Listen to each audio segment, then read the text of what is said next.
여호수아와 이스라엘이 그 요단강을 건너서 여리고 성을 점령하는 그 첫 번째 전투를 한 후에 지금 오늘 우리가 읽은 이 11장까지 약 한 7년의 세월이 흘러갔습니다.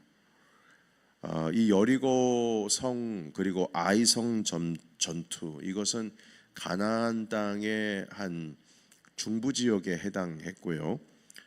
그리고 여리고 아이를 점령한 후에 가나안 땅의 남부 지역을 먼저 전쟁을 해서 그 땅을 차지하고, 그리고 마지막으로 가나안 북부 지역을 점령을 했습니다. 그러니까 중부, 남부, 북부 이렇게 약 한 2년, 마지막 한 3년 이 정도로 중부에서부터 남부로, 그리고 마지막으로 북쪽으로 진격을 하면서 약 한 7년의 세월, 한 6년에서 7년 세월이 흘러갔다, 이렇게 이해를 하고 있습니다. 그리고 이제 드디어 이제 대규모의 조직적인 정복 전쟁이 잘 마무리가 되었습니다. 오늘 우리가 읽은 본문 말씀 11장 23절을 보면 그 땅에 전쟁이 그쳤다, 이렇게 말씀하고 있는데요. 우리 같이 23절 말씀 읽겠습니다. 자, 시작. 이와 같이 여호수아가 여호와께서 모세에게 말씀하신 대로 그 온 땅을 점령하여 이스라엘 지파의 구분에 따라 기업으로 주매 그 땅의 전쟁이 그쳤더라. 아멘. 그 땅의 전쟁이 그쳤더라. 자, 그런데 이 그 전쟁이 그쳤더라 하는 이 의미는 전쟁이 완전히 깨끗하게 다 끝나버렸다, 모두 다 이제 더 이상 전쟁은 없다, 이런 것을 의미하지는 않습니다. 여러분, 우리가 지금 방금 읽은 23절 바로 전구절인 22절을 보시면요, 아직 점령하지 못한 아낙 자손들이 좀 있다, 이렇게 22절에 말씀하고 있는데요. 22절도 우리 같이 읽어볼까요? 자, 시작. 이스라엘 자손의 땅에는 아낙 사람들이 하나도 남지 아니하였고 가사와 가드와 아스돗에만 남았더라. 아멘. 그러니까 이스라엘 자손이 지금 점령한 땅에는 아낙 사람이 없지만 가사, 가드, 아스돗에는 있다, 이렇게 말씀하고 있는데, 여기에 가사, 가드, 아스돗이 바로 블레셋의 5개의 대도시 가운데 3개 도시를 의미합니다. 그러니까 점령이 다 끝난 것이 아니라 그 남쪽 지역, 그러니까 블레셋 지역에 있어서는 몇몇 성읍이 좀 남아 있긴 합니다. 이 의미는 어떤 의미냐면, 이미 큰 전쟁은 끝이 났습니다. 그러나 아직 정복하지 못한 부분이 있었다는 의미가 됩니다. 그래서 여호수아 13장부터는 가나안 땅 분배가 이제 각 이스라엘 지파별로 이제 주어지게 되는데요. 각 지파별로 땅을 분배하고 나서, 그리고 그 지파별로 그 땅을 다시 가나안 민족들 나머지 잔당을 소탕하는 전쟁이, 그 전투가 다시 시작되게 됩니다. 다시 말해서 이제 마지막 잔불 처리하는 거죠. 그러니까 지금까지는 12개의 지파가 연합으로 여호수아 이분을 장군을 대장으로 해서 큰 전투를 싸웠다면, 이제는 각 지파별로, 지역별로 다 흩어져서 여호수아가 대장이 아니라 이젠 각 지파의 대장들이 바로 머리가 돼서 남은 정벌 전투를 계속 이어가는 겁니다. 그러니까 13장 이후에는 다 땅을 분배를 받고 그 분배받은 땅에서 마지막 잔당들을 소탕하는 것이죠. 자, 그러니까 이 전쟁이 끝나도 작은 싸움은 아직 남아 있는 겁니다. 그 싸움을 계속 이어가죠. 여호수아 이후에 가나안 땅을 점령해서 그 지파별로 다 분배했다 할지라도 여전히 싸움은 계속되는 겁니다. 이것은 이제 어떤 의미냐면 자기 자신과의 싸움이에요. 각 지파별로 말입니다. 가나안 땅 7족속을 다 점령을 했다 하더라도 아직 점령하지 못한 부분이 있다는 거죠. 인내를 가지고 싸우는데, 그런데 여러분 이게 또 말입니다. 아무리 또 잔당들을 다 뭐 소탕하고 잔불 처리를 다 했다 할지라도 사실 이스라엘에 있어서는 그 전투라고 하는 것이 계속 끊어지지를 않습니다. 특별히 무엇 때문에 그러냐면 바로 우리 안에 있는, 이스라엘 백성들 안에 있는 이 죄성이라고 하는 것입니다. 이 죄성을 점령하지를 못합니다. 그래서 이스라엘은 가나안 땅은 일단 점령을 했지만 나 자신 내 안에 있는 이 죄성은 점령하지를 못해서 율법을 따르지 않고 죄를 계속 반복하고 우상을 섬기고 하나님을 내 인생, 내 삶의 주인, 내 왕으로 섬기지를 못해서 결국에는 사사시대 때에 여호수아가 죽자 그 이후에 이제 사사시대 때부터 계속 이 우상 섬기고 나라 빼앗기고, 여러분 그러니까 주변에 있었던 조그만한 민족들이 이스라엘을 계속 여기저기 괴롭히고 다니는 것이죠. 결국에는 나라를 빼앗기고 바벨론으로 포로가 되어서 끌려가는 일까지 일어납니다. 그러니까 여러분 가나안 땅을 점령했다고 해서 그게 점령한 게 아니에요. 전쟁이 끝난 것 같지만 끝난 게 아닙니다. 이 불씨를 다 끈 것 같지만 끈 게 아니에요. 결국에는 내 안에 있는 죄성도 결국 여전히 우리가 남아서 싸워야 할 일이라는 것입니다. 여러분 우리 안에서의 신앙도 마찬가지입니다. 예수님이 승리하셨잖아요. 완전한 승리하셨지 않습니까? 사단의 머리를 발로 밟으시고 주님께서는 죽음에서 부활하셔서 영광의 옷을 입으셨어요. 완전히 이기셨습니다. 사단은 패배했습니다. 여러분 그럼에도 불구하고 예수 그리스도를 통하여 우리가 죄에서 자유를 얻고 하나님의 자녀가 되었지만 이게 다 해결된 게 아닙니다. 예수님은 승리하셨지만 이제 우리 차례입니다. 우리가 이 땅 가운데에서 승리하면서 살아가야 할 사명이 있는 겁니다. 죄와 싸우고, 그리고 이 땅 가운데 그리스도께서 우리에게 남겨주신 복음을 온 땅 가운데 전하면서 우리가 하나님의 자녀로서 이 땅 가운데 여전히 싸움에 나갑니다. 그래서 에베소서 6장에 뭐라고 말씀하십니까? 너희는 전신갑주를 취하라, 이렇게 말씀하지 않습니까? 우리가 씨름을 한다. 주님 다시 오실 때까지 전신갑주를 입고 씨름한다는 거죠. 머리엔 구원의 투구를 쓰고 믿음의 흉배를 붙이고 진리의 허리띠와 그리고 의의 방패와 말씀의 검, 평안의 복음의 신, 이런 것들을 매면서 주님 다시 오실 때까지 우리가 분투해야 된다 가르쳐주고 계십니다. 여러분 그래서 여기서의 지금 전쟁은 다 그쳤더라. 이게 이제 여러분 이제 오늘 전쟁 그치고 12장, 13장, 14장으로 가시게 되면 아니 전쟁이 끝났다고 하는데 왜 전쟁이 또 시작되지? 이렇게 의아하는 경우가 있어요. 그러니까 이게 끝난 게 아니에요. 주님께서는 이미 승리하셨고 그리스도 예수께서 우리에게 승리를 주셨지만 여전히 우리는 주님 다시 오실 때까지 이 사단의 졸개들 다 이 잔불 처리하면서 우리 안에 있는 죄성, 이것을 스스로 싸워서 이기면서 주님 다시 오실 날을 기다려야 된다는 것입니다. 비슷하죠? 주님의 나라에 대해서 설명할 때 하나님의 나라는 이미 우리의 삶 가운데 임했지만 그 주님의 나라는 아직 완성되지 않았다.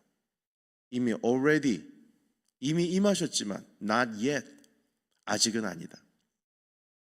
여러분 우리의 모든 신앙 가운데 이것들이 바로 우리가 주님 다시 오실 때까지 싸우고 또한 이 땅에서 승리하면서 살아가야 할 사명을 가지고 있는 오늘날의 교회의 모습이 될 것입니다. 여러분 오늘도 우리가 견디고 이겨야 할 영역들이 있습니다. 주님 다시 오실 때까지 우리에게 맡겨진 영적 전투의 영역이 있어요. 여호수아 시대 때에도 여호수아가 대장이 돼서 12개의 지파가 다 하나가 돼서 중부, 남부, 북부 싸웠지만 이제는 각자의 삶의 자리에서 다 흩어져서 각자의 자리의 삶의 그 터전 가운데에서 잔불 처리해야 할 사명이 있는 겁니다. 마찬가지로 우리에게도 있어요. 우리 모두에게 맡겨진 영적 전투의 영역입니다.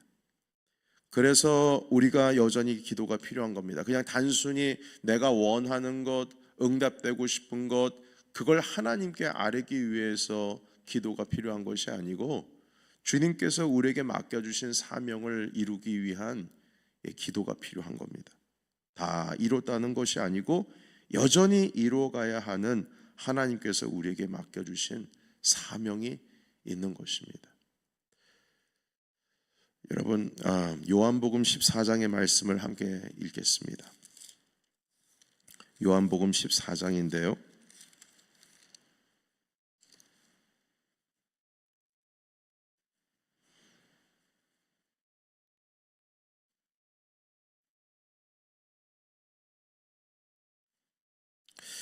요한복음 14장 14절의 말씀을 읽어보시겠습니다. 요한복음 14장 14절 같이 읽겠습니다. 시작. 내 이름으로 무엇이든지 내게 구하면 내가 행하리라. 아멘. 우리가 이 14절만 딱 보면 예수님의 이름으로 무엇이든지 구하면 주님께서 이루신다고 하셨구나. 너무 좋다. 내가 원하는 건 다 얻을 수 있겠구나. 이렇게 정리가 됩니다. 그러나 여러분, 왜 주님께서 기도하라 하셨고 당신의 이름으로 기도하면 우리에게 응답 주신다고 하셨을까? 그 전전 구절을 보시겠습니다. 12절입니다. 다 같이 읽겠습니다. 자, 시작. 내가 진실로 진실로 너희에게 이르노니 나를 믿는 자는 내가 하는 일을 그도 할 것이요 또한 그보다 큰 일도 하리니 이는 내가 아버지께로 감이라. 아멘. 너희는 나보다 큰 일을 할 거다. 왜냐하면 내가 아버지께로 가기 때문이다. 여러분, 예수님께서 하나님께로 가면 이 땅의 일은 누가 합니까? 우리가 하죠. 주님께서 우리에게 사명 맡기시고 당신은 하늘로 가시는 거예요. 13절입니다. 시작. 너희가 내 이름으로 무엇이든 구하든지 내가 행하리니 이는 아버지로 하여금 아들로 말미암아 영광을 받으시게 하려 함이라. 아멘. 12절과 13절이 이어집니까, 여러분? 하나님께로 예수 그리스도께서 올라가시면 이제는 너희가 내가 하는 일을 할 것이고 그것보다 큰 일을 할 것이다. 그리고 하시는 말씀이 내 이름으로 구하라. 무엇인지 구하면 내가 행할 것이다. 내 이름으로 무엇인지 구하면 내가 이룰 것이다. 이 말씀의 의미는 예수님께서 하나님의 영광을 입으시고 하늘로 가시면 이 땅의 사명은 이제 우리의 몫이 되기 때문에 주 예수 그리스도께서 이 땅 가운데 다 당신께서 이루고자 하시는 그 일들을 우리에게 맡기시고 우리가 이루게 하시기 위해서 전폭적으로 서포트 하시겠다는 겁니다. 그렇기 때문에 주님께서는 응답하시겠다는 거예요. 기도하면. 그러니까 여기서의 이 기도하면 응답하시겠다는 이 기도의 내용이 단순히 그냥 내가 필요한 것 구하면 주님께서 이루어 주시고 내 욕망을 주님께서 채워 주신다는 그런 의미가 아니라 하나님께서 우리에게 맡겨주신 사명을 우리가 이루기 위해서 주님께서는 우리의 기도에 들으신다는 의미입니다. 여러분, 오늘도 우리가 지켜야 하고 싸워야 할 영역들이 있습니다. 영적 전투의 영역입니다. 그래서 기도가 필요한 겁니다. 하나님께서 우리를 지지하셔서 우리가 살아가고 있는 이 모든 영역 가운데 주님의 나라가 이루어지기를 원하십니다. 우리에게 맡기신 사명이에요. 여러분, 가정 그냥 내가 잘 먹고 잘 살고 내 자녀들 건강하고 그러면 된다. 아닙니다, 여러분. 주님께서 우리에게 맡겨주신 것은 그냥 생육하고 번성하라라는 의미 그 이상입니다.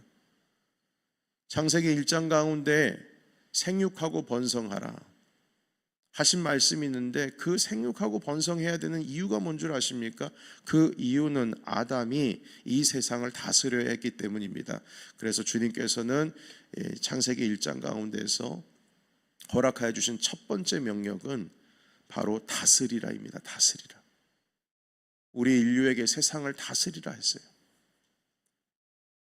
그렇지만 사단으로 말미암아 유혹으로 말미암아 그 명령과 그 사명이 다 오염이 됐죠. 내가 왜 살아가야 하는지 그냥 내 욕망, 욕구 채워지면 그게 단 줄 압니다. 그러나 예수 그리스도께서 우리의 죄를 위하여 십자가에 달려 돌아가시고 죽음에서 승리하심으로 말미암아 우리의 사명도 회복이 됐습니다. 우리의 사명도. 그렇기 때문에 단순히 가정에서 뭐 다 건강하고 잘 되면 됐지 이게 아니고요. 우리가 일터에서도 교회에서도 세상 가운데에서도 우리가 해야 할 일이 있습니다. 교회가 해야 할 일이 있어요. 감당해야 할 일이 있습니다. 교회가 가만히 있으면 안 돼요. 우리 믿는 사람들이 가만히 있으면 안 됩니다. 우리 예수 그리스도께서 우리에게 허락하여 주신 우리 지난 주일에 주신 말씀 그대로 가장 낮은 곳에 임하신 그 이유가 우리에게 그 낮음을 본받고 우리가 세상을 섬기라는 주의 말씀인 것입니다. 주님을 닮으면서 이 땅 가운데 다시 오실 주님의 모습을 거룩한 신부로서 기다리는 것은 그냥 내가 받은 이 달란트를 땅속에 잘 묻어가지고 주인 다시 오실 때 그거 그냥 갖다 드리면 되지 이게 아니고요. 열심히 일하고 열심히 하나님께서 우리에게 허락해 주신 사명들을 교회마다 허락해 주신 사명들을 이루어가서 살아가는 것이 오늘날 우리가 감당해야 할 것입니다. 여러분 이스라엘은요 잔불 처리 제대로 하지를 못해가지고 결국 사사시대 때에 그 모양 그 꼴이 난 겁니다. 지파별로 나눠졌으면은 각 지파별로 잘 싸워야 되는데 여전히 내버려 두는 거예요. 정복해야 할 7족속을 다 완전히 깨끗하게 점령하지를 못하고 그냥 이 정도면 됐지 뭐 이 정도면 뭐 그만하면 됐지. 결국 그것으로 인하여서 이스라엘은 평생 이 가나안 7족속이 가시가 되어서 끝까지 괴롭힘을 당하고 나중에는 그 우상 하나 제대로 처리하지를 못해서 이스라엘 백성들 가운데 죄가 어마어마하게 들어오게 됩니다. 여러분 우리가 감당해야 할 일들이 있습니다. 넘치는 교회가 감당해야 할 일이 있어요. 가만히 있으면 안 됩니다. 부단히 우리가 기도하면서 이 영적인 전투의 세계 가운데에 끊임없이 전신갑주를 입고 복음 들고 나가야 될 줄로 믿습니다. 오늘 이 말씀을 꼭 기억하시고 주님께서 우리에게 맡겨주신 사명을 늘 품으시기를 주 예수의 이름으로 축원합니다.